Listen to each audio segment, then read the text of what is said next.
কোরআনের বিরুদ্ধে যারা অবস্থান নিয়েছে বাংলার জমিনে তাদের জায়গা হবে না। কোরআনের বিরুদ্ধে যারা কথা বলে বাংলার জমিনে তাদের জায়গা হবে না। আল্লাহর কোরআনের পক্ষে গত 16 বছর আমরা কথা বলতে পারি নাই। এখনো যারা আল্লাহর কোরআনের বিরুদ্ধে কথা বলবা বাংলার জমিনে না, হাসিনার সাথে দিল্লি গিয়ে তোমাদের জায়গা করে নাও, ঠিক কিনা?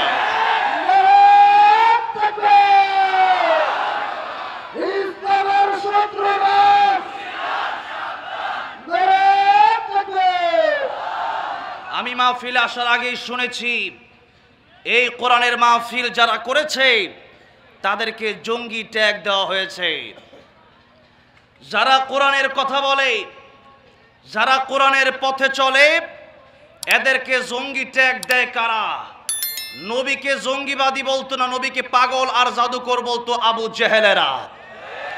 আজকে সেই পাগল আর জাদুকরি শব্দ তো আর নবী নাই, কিন্তু আল উলামা ওয়ারাসাতুল আম্বিয়া।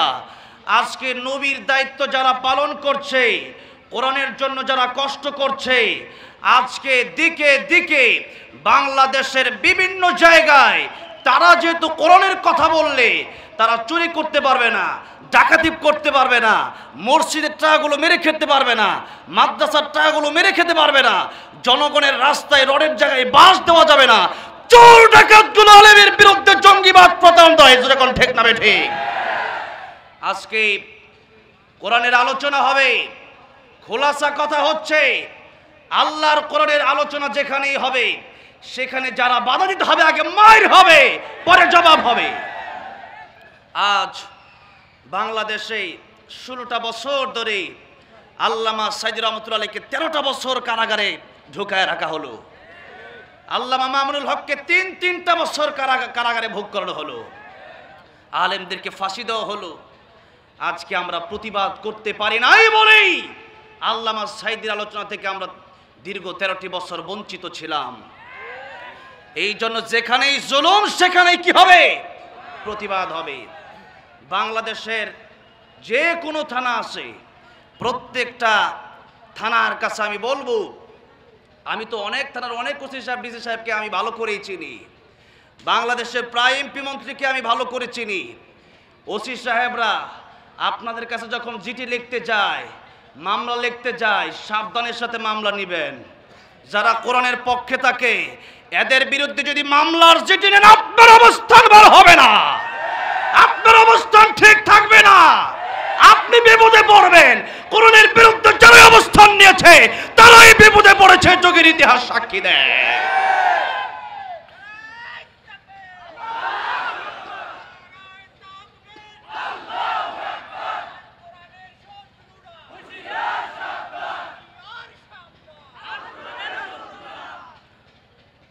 ফরিদ আহমেদ সোহাগ সাহেব তিনি বলেছেন, আমার লাশ পড়তে পারে, আমার লাশ পড়তে পারে, কিন্তু কোরআনের পক্ষে আমি থাকবই। কোরআনের পক্ষে যদি জীবন দিতে হয় রাজি আছেন না নাই? কারা কারা রাজি আছেন হাত তুলে আল্লাহর দেখান। আল্লাহ কবুল করেন, হাত নামান। এতগুলো মানুষ বললেন, এটা কি মুখের কথা না অন্তরের কথা? আল্লাহ আমাদেরকে শহীদের মৃত্যু দান করেন, বলেন আমিন। শহীদের মৃত্যুর চাইতে সুন্দর কোনো মরণ নাই। উনি যে কথা বলেছেন এটা খুবই গুরুত্বপূর্ণ কথা, এটা নবীদের কথা, এটা সাহাবায়ে কেরামদের কথা, এটাই হচ্ছে প্রকৃত ইমানদারের কথা। কোরআনের জন্য আমরা জীবন দিতে রাজি আছি না নাই? আল্লাহ তৌফিক দান করেন, পড়ে না আমিন। আজকে আমি খুব অল্প সময়ে কথা বলবো। আমি অনেক আগে টাঙ্গাইল প্রোগ্রাম রেখেছিলাম আজকের এই 15 নভেম্বর। এরপরে যখন শুনছি তারেক মনোয়ার সাহেব আসবে, গতকাল আমার মাহফিল ছিল এই আশুলিয়া ওই বাংলা বাজার নওশেরপুর। সেখান থেকে যাওয়ার সময় আমি দেখলাম তারেক মনোয়ার সাহেব দোয়া করতেছে ওই এলাকায় কাশেপুর।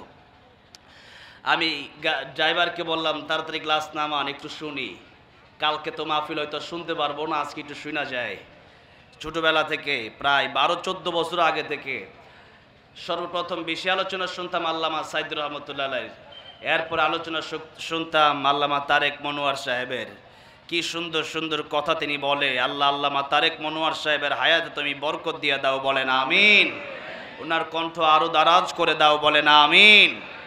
জাফর সাহেব অনেক কষ্ট করেছেন, ওসমান গনি সাগর ভাই অনেক কষ্ট করেছেন। যারা কোরআনের পক্ষে থাকবে আপনারা তাদের পক্ষে থাকবেন, বলি ইনশাআল্লাহ। অল্প সময় কথা বলবো। সূরা আসর থেকে কথা বলবো।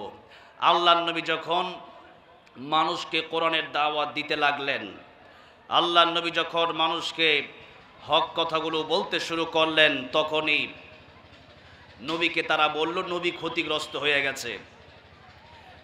নবীর সবচেয়ে কাছের বন্ধু আমার আল্লাহ। নবীর সবচেয়ে কাছের বন্ধু কে? জোরে কোন কে? আমাদের সবচেয়ে আপন বন্ধু কে? সূরা মায়দা আল্লাহ রাব্বুল আলামিন বলছেন, ইন্নামা ওয়ালিয়ুকুমুল্লাহু ওয়া রাসূলুহু ওয়াল্লাযীনা আমানু আল্লাযীনা ইউকিমুনাস সালাতা ওয়া ইউতুনাজ যাকাত ওয়া হুম রাকিউন। আল্লাহ বললেন ইমানদার যারা, মুমিন যারা, তাদের বন্ধু হবে তিনজন। জোরে বলেন কয়জন হবে তাদের বন্ধু? তিনজন তাদের বন্ধু। আল্লাহ বললেন এক নম্বরে ইন্নামা ওয়ালিয়ুকুমুল্লাহ, এক নম্বরে ইমানদারের বন্ধু হবে স্বয়ং আল্লাহ। জোরে কোন এক নম্বরে আল্লাহর বন্ধু কে হবেন? যখন আমার কেউ ছিল না তখন ছিলেন আমার আল্লাহ, যখন আমার কেউ রবে না তখন রবেন কে?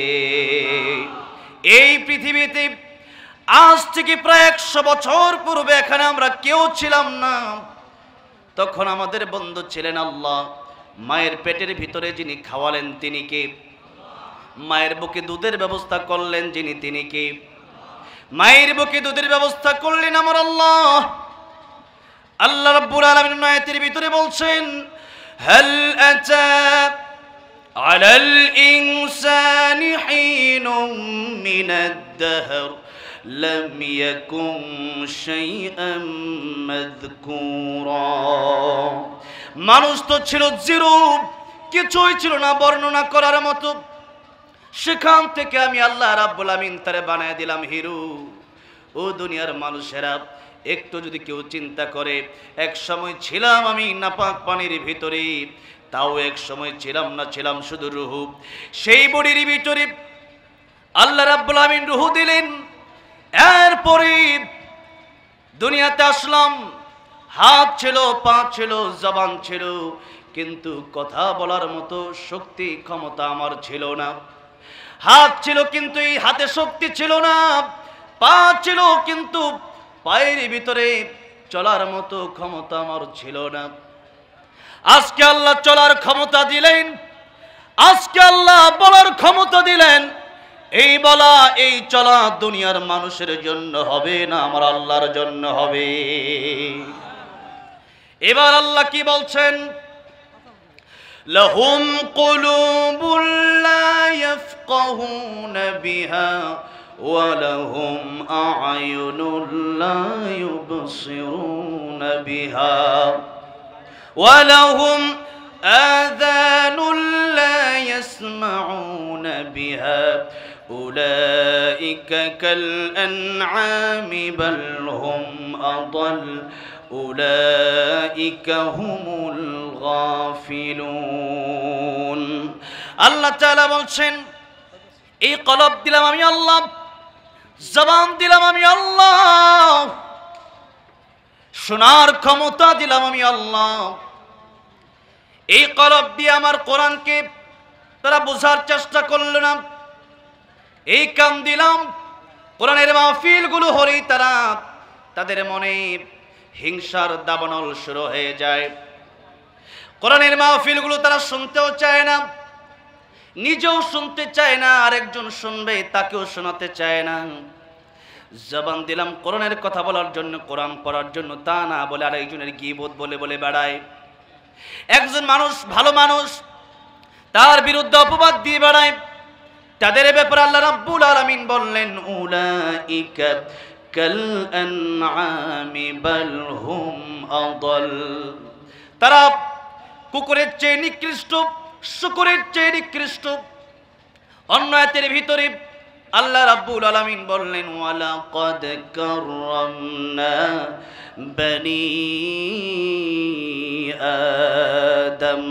এই পৃথিবীতে আমি আল্লাহ রাব্বুল আলামিন যা সৃষ্টি করেছি, অন্য আয়াতের ভিতরে চারটা কসম খেয়ে সূরা ৩ আল্লাহ রাব্বুল আলামিন বললেন والتين والزيتون وطور سينين وهذا البلد الأمين لقد خلقنا الإنسان في أحسن تقويم الله أكبر আল্লাহ তাআলা বললেন চারটা কসম খেয়ে আল্লাহ বললেন আকাশ জমিন চন্দ্র সূর্য গ্রহ নক্ষত্র আমি আল্লাহ রাব্বুল আমিন যা সৃষ্টি করলাম সবচেয়ে সুন্দর করে আমি আল্লাহ তোমাদেরকে মানুষকে আমি আল্লাহ বানিয়েছি বলেন সুবহানাল্লাহ। আল্লাহ বলেন সবচেয়ে সুন্দর করে বানালাম, শ্রেষ্ঠত্ব দিলাম সবচেয়ে বেশি। মানুষের দাম বেশি না ফেরেশতার দাম বেশি? কাদের দাম বেশি? মানুষের দাম বেশি। মানুষের দাম তখনই বেশি, সূরা রহমানের প্রথম 4টি আয়াতে আল্লাহ তাআলা বলছেন আর রহমানু আল্লামাল কুরআনা খালাকাল ইনসানা আল্লামাহুল বায়ান। দয়াময় তিনি, কোরআন শিখালেন যিনি, মানুষ বানালেন যিনি, মানুষকে এই সুন্দর ভাষাগুলো শিক্ষা দিলেন যিনি। এই সূরা রহমানের দ্বিতীয় আর তৃতীয় আয়াতের দিকে যদি লক্ষ্য করেন তাহলে খেয়াল করলে দেখতে পারবেন আল্লাহ রাব্বুল আলামিন বললেন আগে শিখালাম কোরআন, পরে বানালাম মানুষ। আমরা তো দেখলাম আগে আমরা পৃথিবীতে আসলাম, এরপরে কোরআন শিখলাম, কিন্তু আল্লাহ রাব্বুল আলামিন বোঝাতে চাইলেন মানুষের ঘর থেকে জন্ম নিলেই শুধু মানুষ হওয়া যায় না।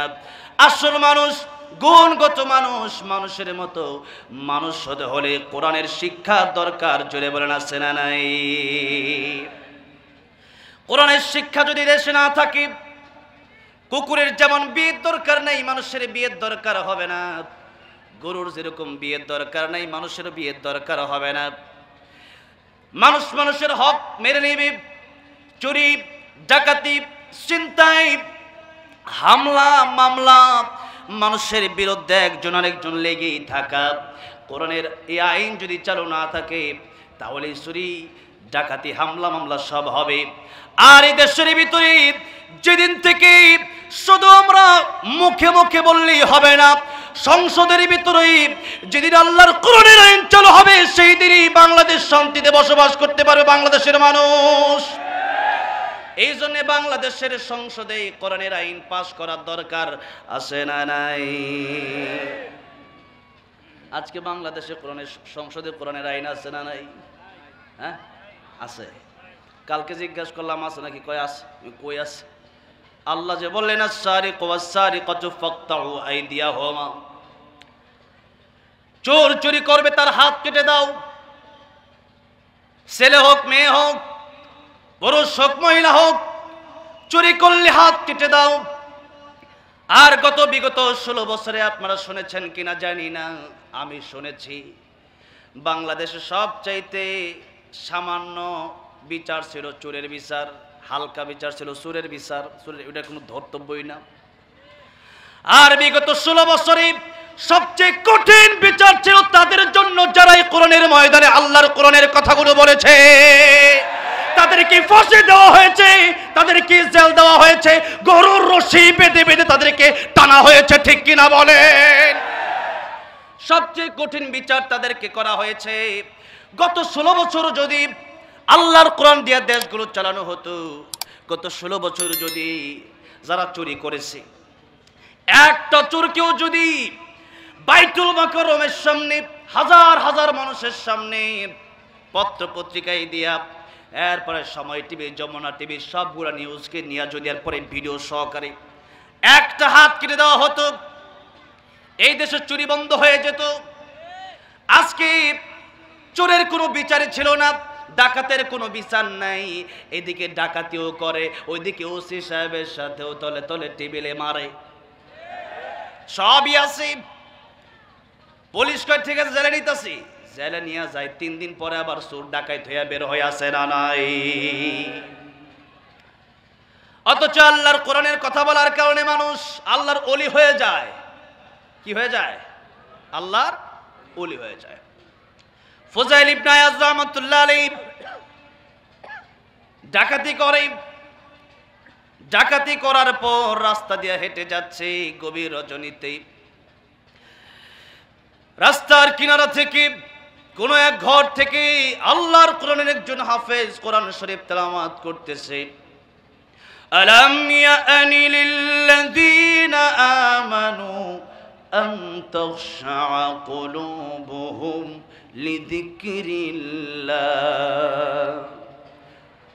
ওই ইমানদারেরা, এখনো যারা চুরি করো, এখনো যারা ডাকাতি করো, এখনো যারা জিনা করো, এখনো যারা গুনাহ করো, মরতে কি হবে না? একদিন কি ওই কবরে যেতে হবে না? আল্লাহর সামনে কি একদিন দাঁড়াতে হবে না? আল্লাহর ভয় কি তোমাদের অন্তরে আসে না? যেই মাত্র আয়াত শুনেছে ফুজাইল ইবনে আয়াজ রাহমাতুল্লাহ আলাইহি ডাক দিলেন কারি সাহেবকে। কারি সাহেব দরওয়াজা খোলেন। দরওয়াজা খুলে কারি সাহেব তাকায় দেখতেছেন ফুজাইল ইবনে আয়াজ সারা রাত ডাকাতি করেছে। ডাকাতি করার পর সব মালামাল গোলা নিয়া, রক্ত চক্ষু নিয়ে কারি সাহেবের বাড়ির সামনে এসে উপস্থিত হয়ে গেছে। কারি সাহেব ডাক দিয়ে বলেন, আপনি আমার বাড়ির সামনে? ফুজাইল ইবনে আয়াজ ডাক দিয়ে বললেন, কারি সাহেব, কোরআনের যে তেলাওয়াত আপনি করেছেন ওই তেলাওয়াতটা একটু আমাদেরকে আবার শোনাবেন। কারি সাহেব বাবলু তেলাওয়াত শোনাবে আর মনে হয় তারে ছুরি দিয়া ফাড় দেবে। ফুজাইল ইবনে আয়াজ রাহমাতুল্লাহ আলাইহি ডাক দিয়ে বলেন, কারি সাহেব, আল্লাহর কোরআনের তেলাওয়াত এত মধুর, আল্লাহর কোরআনের তেলাওয়াত এত ভালো লাগে, আজকে বুঝি আমার জীবন পরিবর্তন হয়ে যাবে। আরেকটা বার কি আমার সেই আয়াতটা তেলাওয়াত করে শোনানো যায় না? কারি সাহেব আবার তেলাওয়াত শুরু করলেন। আলাম ইয়ানি লিল্লাযীনা আমানু আন তাখশা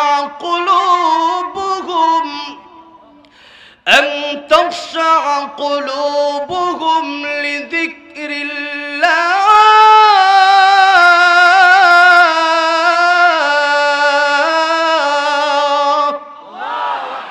যেই মাত্র কোরআনের তেলাওয়াত করেছে কারি সাহেব তাকায় দেখতেছে ফুজাইল ইবনে আয়াজের চোখ দিয়া ঝর্ণার মতো চোখের পানিগুলো পড়তেছে। কারি সাহেব ডাক দেয়া বললেন, আপনিও ডাকাতের সর্দার, আল্লাহর কোরআনের তেলাওয়াত শুনে দেখি আজকে আপনি কাঁদেন, আপনার চোখের পানি বের হয়। ফুজাইল ইবনে আয়াজ রাহমাতুল্লাহ ডাক দেয়া বলেন, কারি সাহেব, মানুষ আমারে কত রকম বোঝালো, কিন্তু কোনো বুঝ আমার জীবনে কাজে আসে নাই। কিন্তু আল্লাহর কোরআনের একটি মাত্র আয়াত শুনে আমার জীবন আজকে পরিবর্তন হয়ে গিয়েছে। জীবনের বেশিরভাগ সময় নষ্ট করে দিয়েছি, আজকে যদি আপনার কোরআন তেলাওয়াত না শুনতাম হয়তো আরো বাকি জীবনটাও নষ্ট হয়ে যেত। মানুষের হক আমি মেরেছি, মানুষের হক আমি মেরে খেয়েছি, ডাকাতি করেছি, আল্লাহর হক মাফ করবে, কিন্তু কোনো বান্দার হক আল্লাহ মাফ করবে না। সূরা বাকারা 282 নম্বর আয়াত। কোরআন শরীফের সবচেয়ে বড় সূরা কোনটা? সবচেয়ে বড় সূরা বাকারা, কিন্তু কোরআন শরীফের সবচেয়ে বড় আয়াত কোনটা? 282 নম্বর আয়াত। 282 নম্বর আয়াত। এক আয়াত যদি আপনাদের সামনে আমি এখন তিলাওয়াত করি, একটা আয়াত যদি তেলাওয়াত শুরু করি শেষ করতে করতে আধা ঘন্টা চলে যেতে পারে। এত লম্বা আয়াত। পৃষ্ঠা শুরুতে শুরু হলো, ইয়া আইয়ুহাল্লাযীনা আমানু ইযা তাদায়ানতুম বিদাইনিন ইলা আজালিম মুসাম্মান ফাকতুবু। এই যে আয়াত শুরু হলো, পুরো পৃষ্ঠা মাত্র একটা আয়াত, আয়াত শেষ হলো ওয়াল্লাহু বিকুল্লি শাইইন আলীম। পুরো আয়াতটাই আল্লাহ তাআলা নাজিল করলেন লেনদেনের ব্যাপারে। কিসের ব্যাপারে? লেনদেনের ব্যাপারে। কেন নাজিল করলেন? কারণ অন্য আয়াতের ভিতরে আল্লাহ বললেন কুল ইয়া ইবাদিয়াল্লাযীনা আসরাফু আলা আনফুসিহিম লা তাকনাতু মির রাহমাতিল্লাহ ইন্নাল্লাহা ইয়াগফিরুদ যুনুবা জামিআ ইন্নাহু হুয়াল গফুরুর রহিম। ও নবীজি, আপনি আমার বান্দাদেরকে বলে দিন, যারা গুনাহ করে ফেলেছে, যারা অন্যায় করেছে, নিজের নফসের উপর জুলুম করেছে, তারা যেন আমি আল্লাহর কাছে তওবা করে।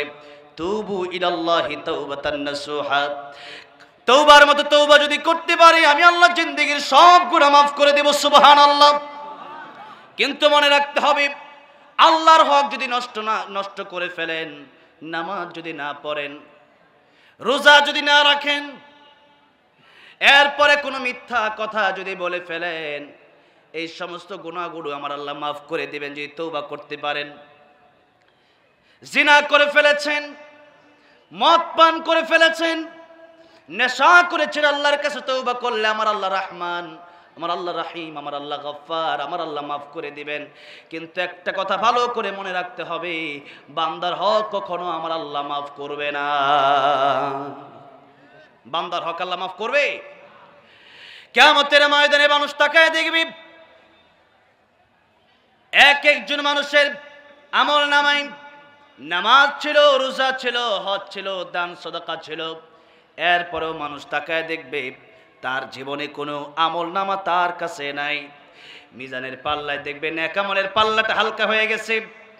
ওই ব্যক্তি চিন্তা করবে নেকামলের পাল্লা কেমনে হালকা হলো। তাকায় দেখবে 10,000, 20,000, 30,000 এক দোকান থেকে বাকি খেয়েছিল, একজনের কাছ থেকে একটা জিনিস চেয়ে নিয়েছিল, ওই জিনিসটা তারে ফিরে দেয় নাই, সেও দাবি মাফ করে নাই। বোনের হক নষ্ট করে দিয়েছিল, বোন তো তারে মাফ করে নাই।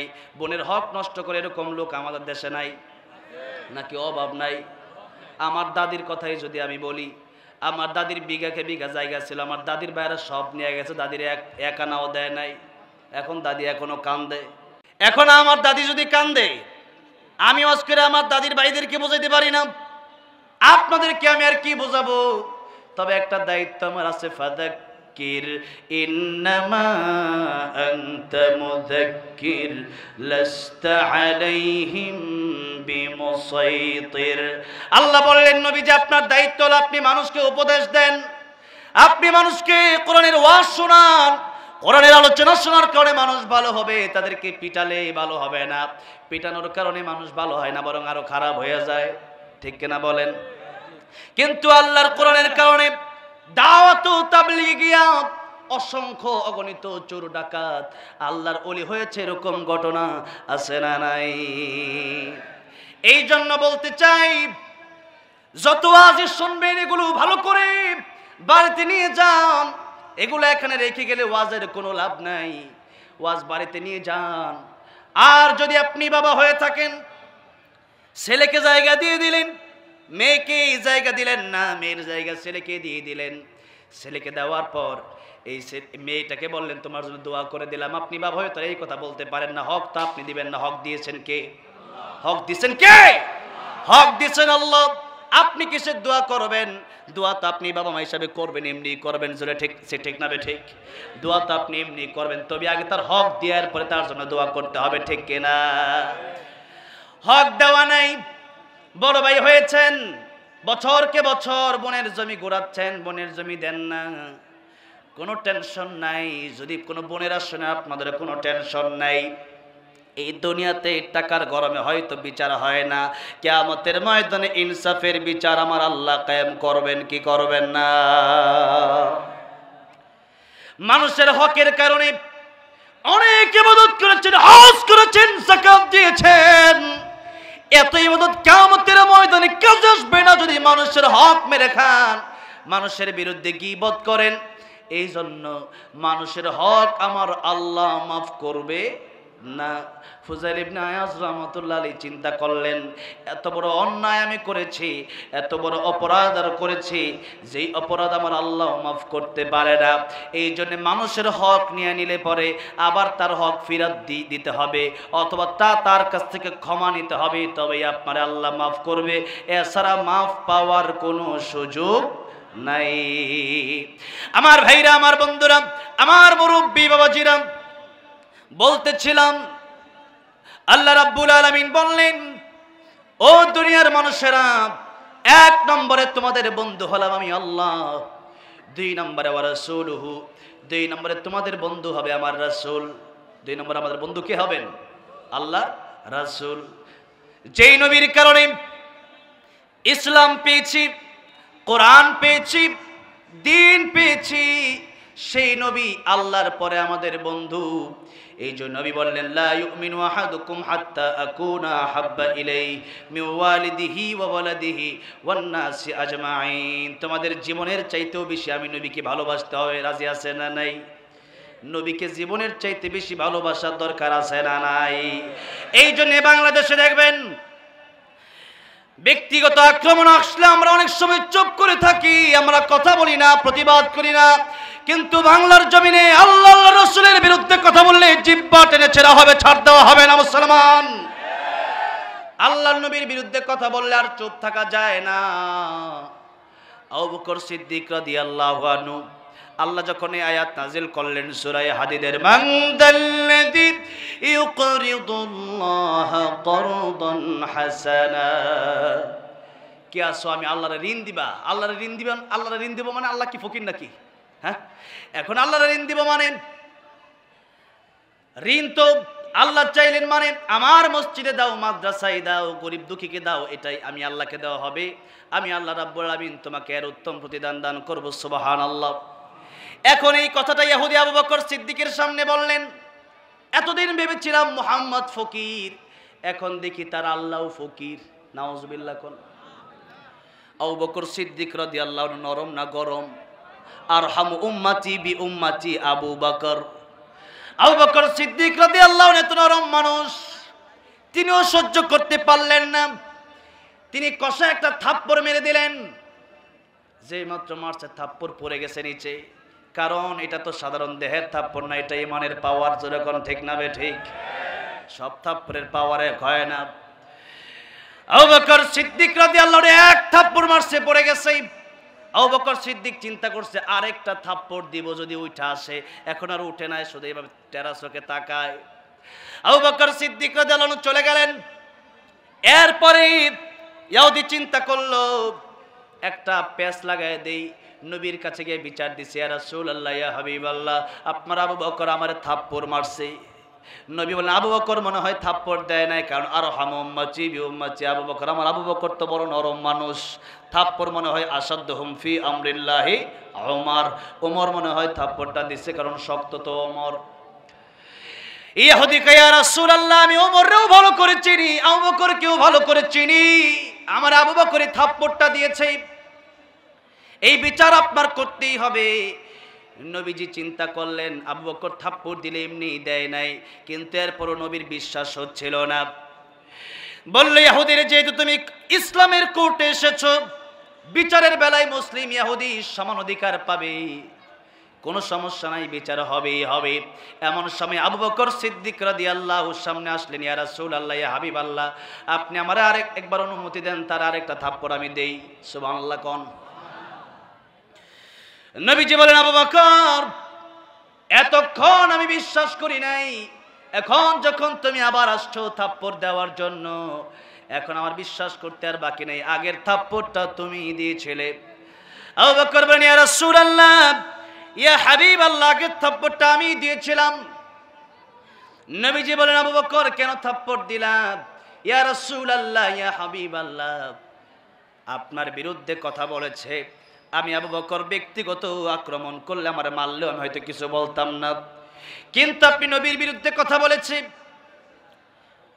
ইহুদি সে তো এমনি মিথ্যাবাদী, এমনি দোষী, সুরি আবার সেনা জুরি। নবীর কাছে আসলো, ইয়া রাসূলুল্লাহ, ইয়া হাবিবাল্লাহ, আমি কোনো গালি দেই নাই, নবী বললেন, আবু বকর তোমার কি সাক্ষী আছে নাকি? সাক্ষী নিয়ে আসো, ইসলামের কোটি সাক্ষীর দরকার আছে, সাক্ষী নিয়ে আসো। সাক্ষীর সাক্ষ্যতেই বিচার আজকে হবে। আবু বকর সিদ্দিক রাদিয়াল্লাহু আনহু বলেন, ইয়া রাসূলুল্লাহ, ইয়া হাবিবাল্লাহ, আমার কোনো সাক্ষী নেই। সেখানে কোনো মুসলিম ছিল না। ওদিকে ইহুদির আরেকজন সাক্ষী আছে, একটা ইহুদি তার সাক্ষী আছে। যেহেতু সাক্ষী নাই, বিচারটা আবু বকরের বিরুদ্ধে চলে গেল রায়টা।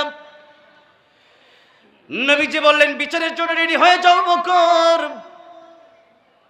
আবু বকর সিদ্দিক রাদিয়াল্লাহু আনহু বলেন, ইয়া রাসূলুল্লাহ, ইয়া হাবিবাল্লাহ, আল্লাহর পক্ষে, রাসূলের পক্ষে যদি আমি কথা বলতে গিয়ে, আল্লাহর পক্ষে, রাসূলের পক্ষে থাপ্পড় দিতে গিয়ে যদি আমার শাহাদাত বরণ করতে হয়, আমি শহীদি মৃত্যুতেও আমি আবু বকর রাজি আছি। কোন সুবহানাল্লাহ। নবীজি বলেন, বিচার হবে। আবু বকরের বিরুদ্ধে আজকের রায় চলে গেল। কিন্তু আমার নবী তাকায় দেখতেছেন জিবরাইল আমিনের আগমন আমার নবীর দরবারে। কোন সুবহানাল্লাহ। জিবরাইল ডেকে বলেন, ইয়া রাসূলুল্লাহ, ইয়া হাবিবাল্লাহ, দুনিয়ার কোন মানুষের জন্য অন্য দুইজন সাক্ষীর প্রয়োজন হয়। আজকে আবু বকর সিদ্দিক রাদিয়াল্লাহু আনহুর জন্য দুনিয়ার কোন সাক্ষীর প্রয়োজন নাই, দুনিয়ার কোন মানুষের সাক্ষীর প্রয়োজন নাই। আমার আবু বকর সিদ্দিক রাদিয়াল্লাহু আনহু, আপনার সাহাবী, আল্লাহর প্রিয় বান্দা আবু বকর সিদ্দিক রাদিয়াল্লাহু আনহু সাক্ষী আমার আল্লাহ রাব্বুল আলামিন নিজেই হয়ে গিয়েছেন। আল্লাহ রাব্বুল আলামিন কুরআন শরীফ আয়াত নাযিল করে দিলেন, লাকাদ সামিআল্লাহু কাওলাল্লাযীনা ক্বালু ইন্নাল্লাহা ফাকীর ওয়া নাহনু আগনিয়া।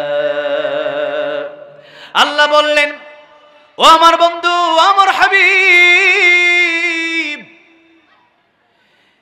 এই ইহুদি আমি আল্লাহকে ফকির বলেছে, তোরা নিজেকে ধনী মনে করেছে।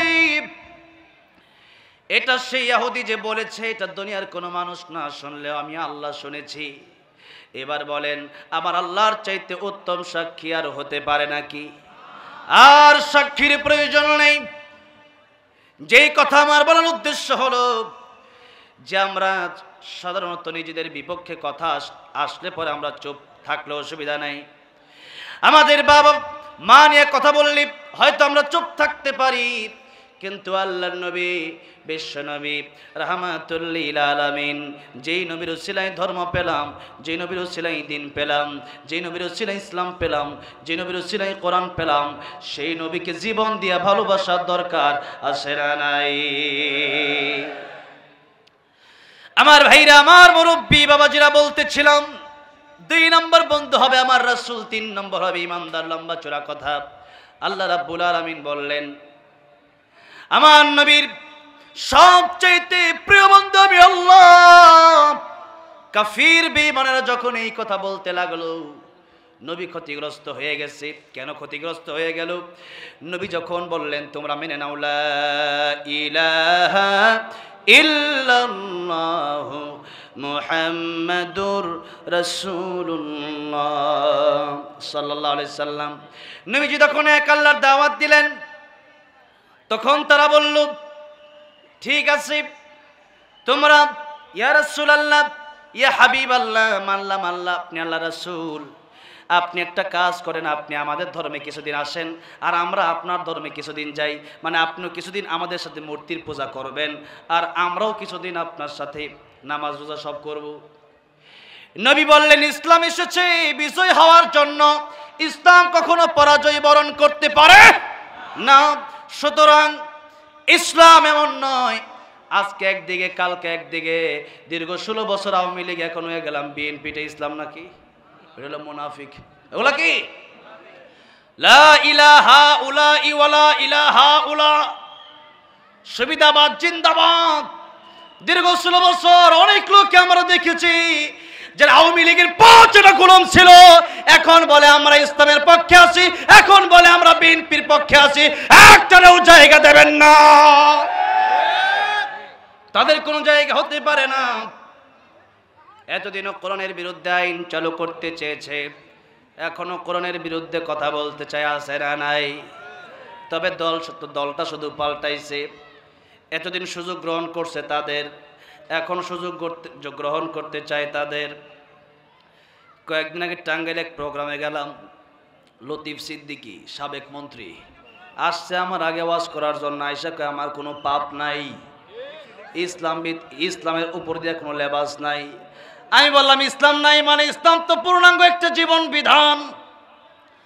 মসজিদে গেলেও ইসলাম আছে, খাইতে গেলে ইসলাম আছে, ঘুমাইতে গেলে ইসলাম আছে, চলতে গেলে ইসলাম আছে, গাড়িতে উঠলে ইসলাম আছে। জীবনে এমন কোনো জায়গা নাই যে জীবনে ইসলাম নাই। জীবনে যেখানেই যাব সেখানেই ইসলাম আছে না নাই?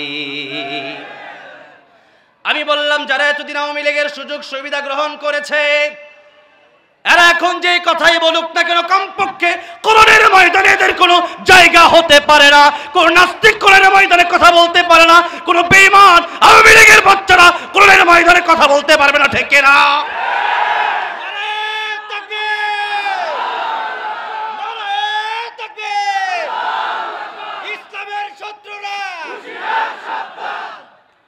এতদিন পর্যন্ত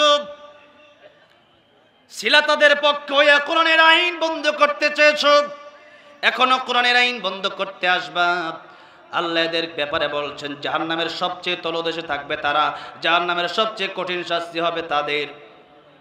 আল্লাহ রাব্বুল আলামিন বলছেন ইন্নাল মুনাফিকিনা ফিদ দারকিল আসফালি মিনান নার ওয়া লান তাজিদ লাহুম নাসীরা।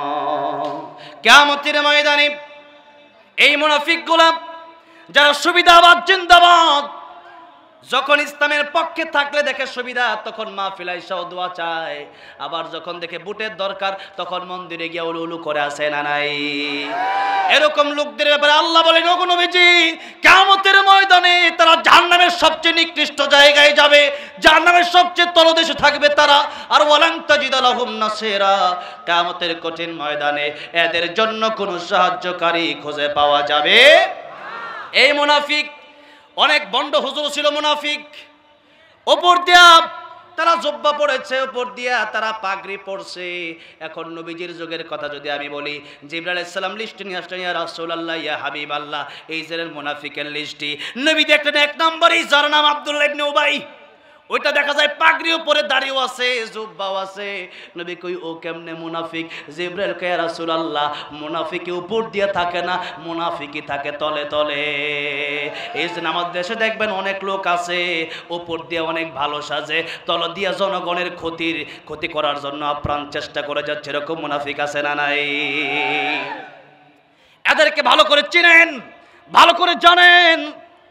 দীর্ঘ 16 বছর কারাব আলেমদেরকে জেলে নিল, দীর্ঘ 16 বছর কারাব ওয়াজ মাহফিলগুলা বন্ধ করলো, দীর্ঘ 16 বছর কারা মসজিদগুলা ভেঙে তাদের নিজস্ব বাড়ি করলো, দীর্ঘ 16 বছর কারা আল্লাহর কোরআন থেকে আমাদেরকে দূরে রাখতে চাইলো। এদেরকে এখন বাংলার জমিনে চিহ্নিত করার দরকার। এখন যদি চিহ্নিত না করতে পারেন এমন অন্ধকার রাত আসবে, আল্লামা সাইদি বলেছিলেন যার শোবে সাদেক হওয়া সম্ভব। সুতরাং উপদেষ্টার ভিতরে যাদেরকে উপদেষ্টা বানানো হয়েছে, ফারুকির মতো একটা নাস্তিক মার্কা কথা যে ব্যক্তি বলেছে, তার কোনো উপদেষ্টা হিসেবে বাংলাদেশের জনগণ চায় না। তার উপদেষ্টা থেকে বাদ দেন। ডক্টর ইউনূস সাহেব আপনি বলেছিলেন এই দেশের জনগণ যা বলবে আমি তাই শুনবো, কোন ভুল হলে আমাকে ধরায় দিবেন। এখন তো আপনাকে আমরা ধরায় দিচ্ছি, এটা তো আমার কথা আমি বলছি না, বাংলাদেশের কোটি কোটি জনগণের আবদার এটা। যারা আল্লাহ মাহমুদ শফিকে তেতুল হুজুর বলে গালি দিল, এদেরকে আপনি কেমনে উপদেষ্টা বানালেন? যারা ইসলামকে দেখতে পারে না, যারা নাটক সিনেমা সারাদিন যাদের চিন্তাই হলো জেনা বেবিচার নিয়ে, যারা সমকামিতাকে প্রমোট করে, এরা বাংলার জমিনে মুসলমানের উপদেষ্টা হতে পারে না। তাদেরকে বাদ দিয়ে দেন, আর নইলে বাংলাদেশে আবার আন্দোলন করবে জনগণ, আবার আপনারাও থাকতে পারবেন না। এই দেশের জনগণ এখন চাই কোরআন, এই দেশের জনগণ এখন চাই ইসলাম, এই দেশের জনগণ এখন চাই এই দেশের ভিতরে আল্লাহর কোরআনের রাজ কায়েম হবে, এটাই বাংলাদেশের সবার চাওয়া, ঠিক কিনা?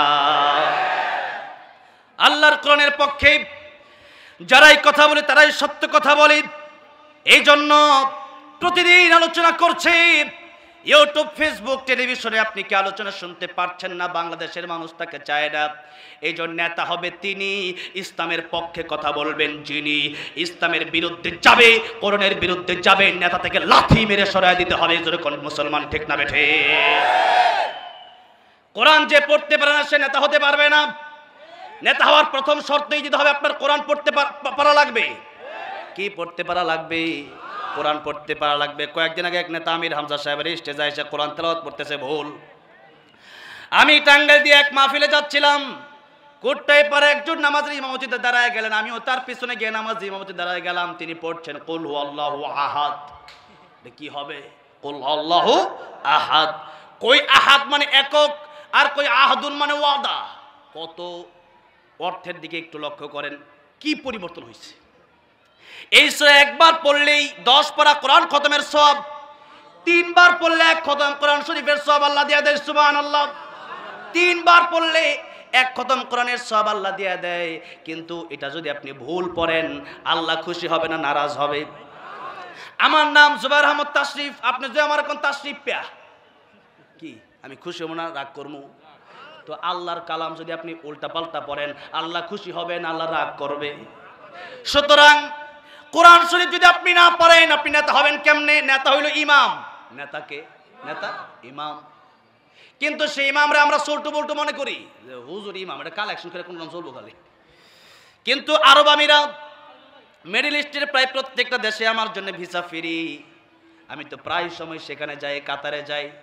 ওই দেশের ইমামদের দাম কত, ওই ইমামদের বিচারেই ওই দেশ চলে। কোন সুবহানাল্লাহ। আব্দুর রহমান আস-সুদাইসি সব কাবা শরীফের প্রায় ইমামের পিছনে আল্লাহ নামাজ পড়ার তৌফিক দিয়েছেন। তাদের দাম কত, তাদের সাথে কি সিকিউরিটি গার্ড, তাদের বেতন কত বেশি, তাদের মর্যাদা কত বেশি। তারা শুধু ইমাম না, তারা ওই দেশের এক একজন মন্ত্রীর পদমর্যাদায়। বলেন আলহামদুলিল্লাহ। বাংলাদেশ মুসলমানের দেশ, কিন্তু হুজুর দেখলেই নাক সিটকা এরকম লোক আছে না নাই? অথচ সেই মোল্লা দিয়ে জানাজাও পড়াতে চাই।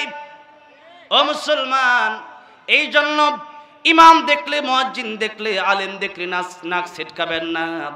তারা যে কথা বলে বুঝবেন সেটা আল্লাহর কোরআন থেকে এই কথা বলে। হ্যাঁ, তবে এই কথা মনে রাখতে হবে, এই দেশের ভিতরে যত আলেম আছে, আল্লামা মামুনুল হক সাহেব আজকে আসতেছে, আল্লামা তারেক মনোয়ার সাহেব, তিনিও যদি কোরআনের বিরুদ্ধে কখনো কথা বলে, সেই কথা আমরা মানতে পারি? এই যে মাওলানা সাদ সাহেব টঙ্গীর বিশ্ব ইস্তেমানে এত মারামারি, কত আলেমরা জীবন দিল, রক্ত ঝরাইল, এখনো তার ইচ্ছা, আসার ইচ্ছা, বাংলাদেশে আসার ইচ্ছা এখনো মিটে নাই। এখনো আরো মারামারি করার জন্য তারা পায়তারা চালাচ্ছে।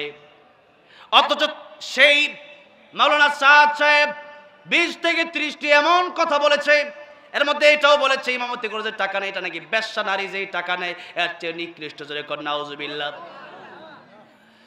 এত নিকৃষ্ট কথাবার্তা যে মাওলানা সাদ সাহেব বললেন, গোটা বিশ্বের অসংখ্য ওলামায়ে কেরামগণ তারে ফতোয়া দিলেন গোমরা। এই গোমরা লোক যদি আমাদের দেশে আসে, মানুষ ভালো হবে না, গোমরা হবে। আর ইলম তো ইবলিসেরও ছিল। ইবলিসের ইলম ছিল না? ইবলিসের চাইতে বেশি ইলম কি আমাদের নাকি? সেই ইবলিস তো গোমরা হয়ে গেছে।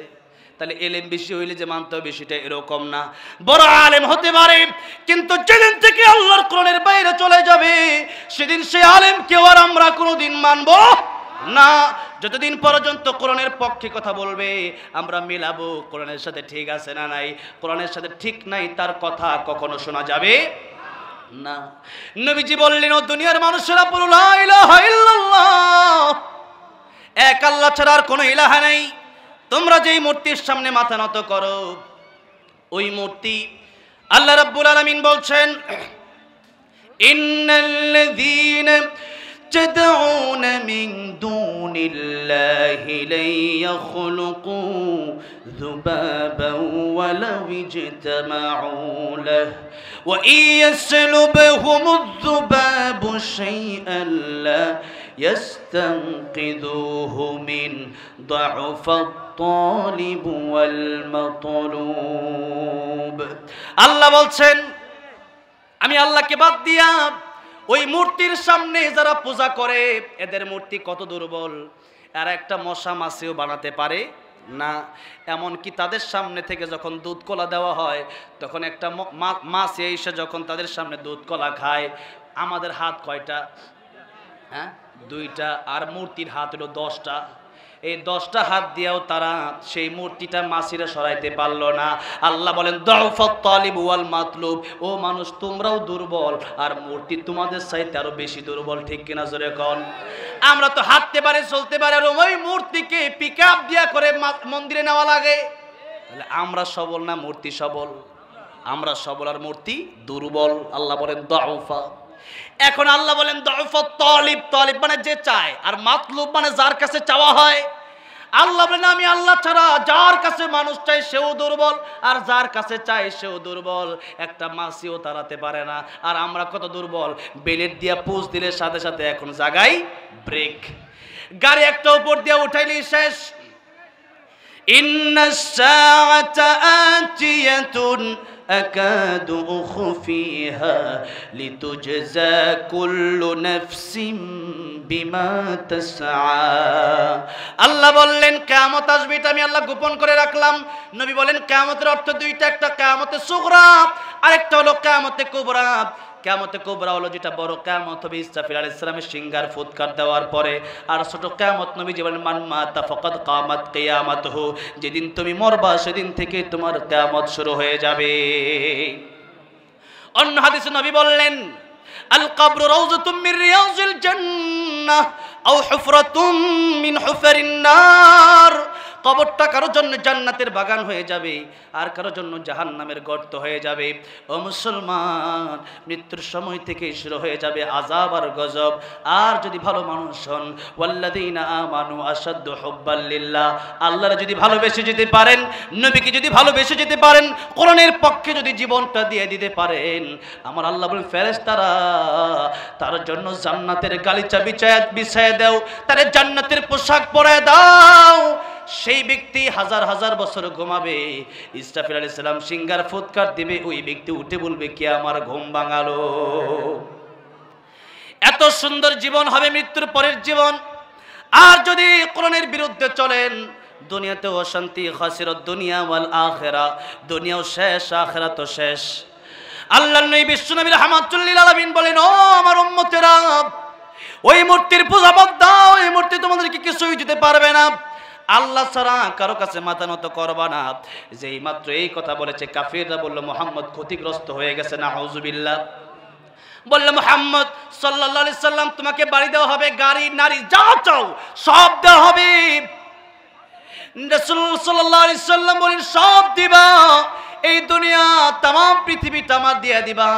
আর এটা তো সম্ভব যদি আমার এক হাতে আকাশের সূর্যটা এনে দাও, আর এক হাতে আকাশের চন্দ্রটা এনে দাও, তবু আমি আল্লাহর কোরআনের পক্ষে থাকবো। আল্লাহর কোরআনের বাইরে একটা সেকেন্ডের জন্য যেতে পারবো না। জোরে কোন সুবহানাল্লাহ। রাসূলুল্লাহ সাল্লাল্লাহু আলাইহি সাল্লামকে বললেন আপনি ক্ষতিগ্রস্ত হয়ে গেছেন, বাড়ি গাড়ি নারী কিচ্ছু নিলেন না। যেই বাড়ি গাড়ি নারীর জন্য মানুষ পাগল পারা, মানুষের সফলতাই বাড়ি গাড়ি নারীর ভিতরে তারা মনে করে, কিন্তু আল্লাহ বললেন ফামান যুহজিহা আনিন নারি ওয়া উদখিলাল জান্নাতা ফাকাদ ফাজ ওয়া মাল হায়াতুদ দুনিয়া ইল্লা মাতাউল গুরুর। যারা জাহান্নাম থেকে বেঁচে জান্নাতে যেতে পারলো এরাই হলো প্রকৃত সফল কাম। বলি সুবহানাল্লাহ। এখন প্রকৃত সফল কাম জান্নাতে যাবেন কিভাবে? এর যে গুণগুলো আল্লাহ বললেন 1 মিনিট 2 মিনিটের ভিতরে এসে তরজমা করে শেষ করে দিচ্ছি, আজকে সময় নেই, অন্যদিন এসে বলবো ইনশাআল্লাহ। আল্লাহ বলেন ওয়াল আসর, এই যে ওয়াও, এই ওয়াওটা হচ্ছে ওয়াও কাসমিয়া, আসর মানে সময়। আল্লাহ বললেন সময়ের কসম, তার মানে সময়ের বড় দাম। এই সময় একদিন চলে যাবে, মানুষ আফসোস করবে এই সময় নয়, আরো সময় আছে, এই সময় নিয়ে যাবে সেই সময়ের কাছে, সেটা হচ্ছে কিয়ামতের দিন। সেটা কোন দিন? সেটা কিয়ামতের দিন। গুনাহ আপনি কেমনে করেন? গুনাহ করার সময় চিন্তা করবেন এই যে সময় চলে যাচ্ছে, তার মানে আল্লাযী খালাকাল মাউতা ওয়াল হায়াতা লিয়াবলুয়াকুম আইয়ুকুম আহসানু আমালা। দুনিয়াতে আসছি পরীক্ষা দেওয়ার জন্য।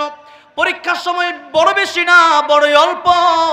নবী বললেন সমুদ্র থেকে একটা আঙ্গুল চুবানোর পরে, আঙ্গুলটা ওঠানোর পরে সব পানি পড়ে গেল, একটা মাত্র ফোঁটা পানি আঙ্গুলের সাথে লেগে রইল। ওই একটা ফোঁটা পানি যত কম, দুনিয়ার হায়াত তত কম। আর গোটা সমুদ্রের পানি যত বেশি, কিয়ামতের ময়দান থেকে হায়াত শুরু হবে, জান্নাতের হায়াতের কোনো শেষ হবে না। সুতরাং ওই দুনিয়ার চিন্তা করো, দুনিয়া মাজরাতুল আখিরাত, দুনিয়া তোমাদের কর্মক্ষেত্র, এই সময়কে মূল্য দাও। আল্লাহ বললেন ইন্নাল ইনসানা লাফি খুসর, সব মানুষ পৃথিবীর ক্ষতিগ্রস্ত, চারজন মানুষ বাদ দিয়ে, চার শ্রেণীর মানুষ বাদ দিয়ে, যার ভিতরে 4 গুণ থাকবে সেই সফল কাম কয় গুণ?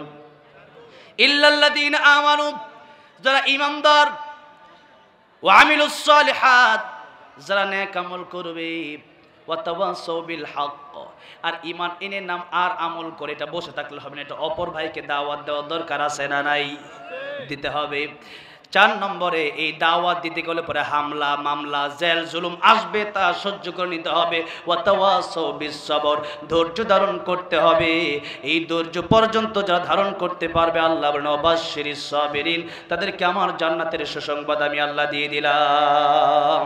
এই জন্য আমরা যেন এই 4 গুণ ওয়ালা হয়ে আমরা যেন ধৈর্যের সাথে ঈমান আমল বাস্তবায়ন করে মানুষকে দিনের দাওয়াত দিই, আল্লাহর কাছে যেতে পারি, জান্নাতি হয়ে যেন আল্লাহর দরবারে কিয়ামতের ময়দানে উঠতে পারি। আল্লাহ সেই তৌফিক দান করেন। সকলে বলেন আমিন। ওয়া আখিরু দাওয়ানা আনিল হামদুলিল্লাহি রাব্বিল আলামিন।